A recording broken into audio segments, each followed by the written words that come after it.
Iran ಮೇಲೆ America ಮತ್ತು Israel ಸೇನೆಯಿಂದ ಜಂಟಿ ವಾಯುದಾಳಿ ಆಗಿದೆ. ಇರಾನಿನ 30ಕ್ಕೂ ಅಧಿಕ ಸ್ಥಳಗಳ ಮೇಲೆ ಇಸ್ರೇಲ್ ಮತ್ತು ಅಮೆರಿಕ ಜಂಟಿ ದಾಳಿಯನ್ನ ನಡೆಸಿದೆ. ಇರಾನ್ ಅಣ್ವಸ್ತ್ರ ಕಾರ್ಯಕ್ರಮವನ್ನ ವಿರೋಧಿಸಿ ಈ ದಾಳಿ ನಡೆಸಲಾಗಿದೆ. ಇರಾನ್ ರಾಜಧಾನಿ ಟೆಹರಾನ್ ಸೇರಿದಂತೆ ಪ್ರಮುಖ ನಗರಗಳಲ್ಲಿ ಬಾಂಬಿಂಗ್. ಟೆಹರಾನ್, ಕರಾಚ್, ಇಫ್ಸಹಾನ್ ನಗರಗಳ ಮೇಲೆ ಅಮೆರಿಕ ಬಾಂಬ್ ದಾಳಿಯನ್ನ ನಡೆಸಿದೆ. ಇರಾನ್ನ ಮಿಲಿಟರಿ ನೆಲೆಗಳು, ಸರ್ಕಾರಿ ಕಟ್ಟಡಗಳನ್ನೇ ಗುರಿಯಾಗಿಸಿ ನಡೆಸಿದಂತಹ ದಾಳಿ ಇದು.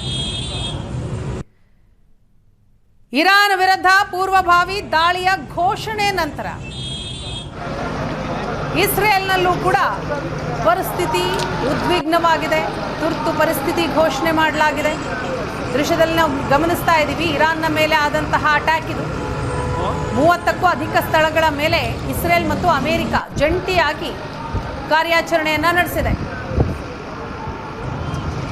ಇರಾನ್ ರಾಜಧಾನಿ ಟೆಹರಾನ್ ಅನ್ನೇ ಟಾರ್ಗೆಟ್ ಮಾಡಿಕೊಂಡು ಇರಾನ್ನ ಮಿಲಿಟರಿ ನೆಲೆಗಳು, ಸರ್ಕಾರಿ ಕಟ್ಟಡಗಳನ್ನೇ ಗುರಿಯಾಗಿಸಿಕೊಂಡು ಈ ದಾಳಿ ಮಾಡಲಾಗಿದೆ.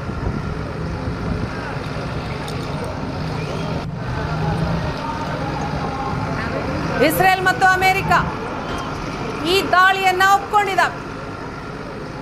ಇರಾನ್ನ ಸಂಭಾವ್ಯ ದಾಳಿಯನ್ನ ತಡೆಯೋ ನಿಟ್ಟಿನಲ್ಲಿ ದಾಳಿ ಮಾಡಬೇಕಾಯಿತು ಅಂತ ಇಸ್ರೇಲ್ ಹೇಳಿದೆ. ಇನ್ನು ಅಮೆರಿಕ ಅಧ್ಯಕ್ಷ ಡೊನಾಲ್ಡ್ ಟ್ರಂಪ್ ಅವರು ಕೂಡ ಫಸ್ಟ್ ರಿಯಾಕ್ಷನ್ ಕೊಟ್ಟಿದ್ದಾರೆ.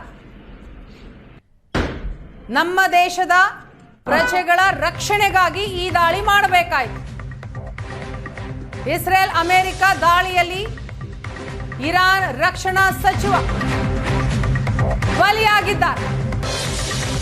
ರಾಜಧಾನಿ ಟೆಹರಾನ್ನಲ್ಲಿ ಮೇಜರ್ ಜನರಲ್ ಅಮೀರ್ ಹಟಾಮಿ ಹತ್ಯೆಯಾಗಿದೆ. ಇಸ್ರೇಲ್ ಅಮೆರಿಕ ದಾಳಿಯಲ್ಲಿ ಇರಾನ್ನ ಅಮೀರ್ ಹಟಾಮಿ ಹತ್ಯೆಯಾಗಿದೆ. ಇದೀಗ ಬರ್ತಾ ಇರುವಂತಹ ಅಪ್ಡೇಟ್ ಇದು. ಇಸ್ರೇಲ್ ಮತ್ತು ಅಮೆರಿಕ ನಡೆಸಿದಂತಹ ವಾಯುದಾಳಿಗೆ ಇರಾನ್ ರಕ್ಷಣಾ ಸಚಿವ ಅಮೀರ್ ಹಟಾಮಿ ಹತನಾಗಿದ್ದಾರೆ. ರಾಜಧಾನಿ ಟೆಹರಾನ್ನಲ್ಲಿ ಮೇಜರ್ ಜನರಲ್ ಅಮೀರ್ ಹಟಾಮಿ ಹತ್ಯೆಯಾಗಿದೆ. ಈ ಕುರಿತಾಗಿ ಅಧಿಕೃತ ಮಾಹಿತಿಗಳು ಸಿಗ್ತಾ ಇದೆ.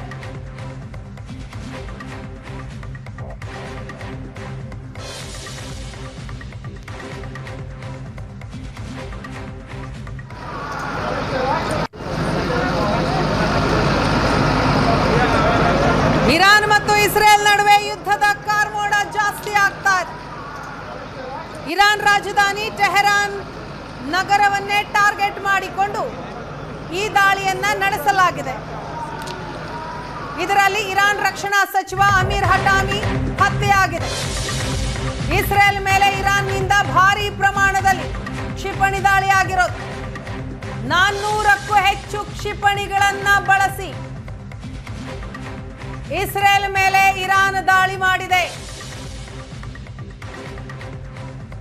ಇರಾನ್ನಿಂದಲೂ ಕೂಡ ಪ್ರತ್ಯುತ್ತರ ಈಗ. ಟೆಲ್ ಅವೀವ್, ಹೈಫಾ ಸೇರಿ ಪ್ರಮುಖ ನಗರಗಳನ್ನೇ ಗುರಿಯಾಗಿಸಿಕೊಂಡು ಇರಾನ್ ದಾಳಿಯನ್ನ ಮಾಡಿದೆ. ಇಸ್ರೇಲ್ ರಾಜಧಾನಿ ಟೆಲ್ ಅವೀವ್. ಯಾವ ರೀತಿ ಇಸ್ರೇಲ್ ಇರಾನ್ನ ರಾಜಧಾನಿಯನ್ನ ಟಾರ್ಗೆಟ್ ಮಾಡಿ ದಾಳಿಯನ್ನ ನಡೆಸ್ತೋ ಅದಕ್ಕೆ ಪ್ರತ್ಯುತ್ತರವಾಗಿ ಇರಾನ್ ಕೂಡ ಅಟ್ಯಾಕ್ ಮಾಡಿದೆ. ಮಧ್ಯಪ್ರಾಚ್ಯದ ಅಮೆರಿಕದ ಸೇನಾ ನೆಲೆಗಳ ಮೇಲೆ ಇರಾನ್ನಿಂದ ಪ್ರತಿ ದಾಳಿಯಾಗಿದೆ.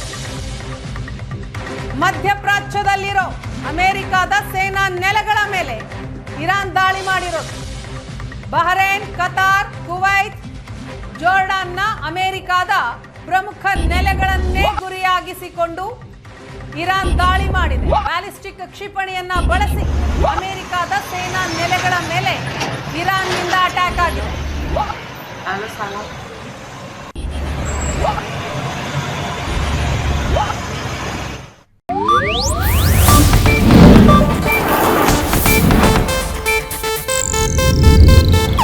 ಇದು ಏಷ್ಯಾನೆಟ್ ನ್ಯೂಸ್ ನೆಟ್ವರ್ಕ್ ಪ್ರಸ್ತುತಿ.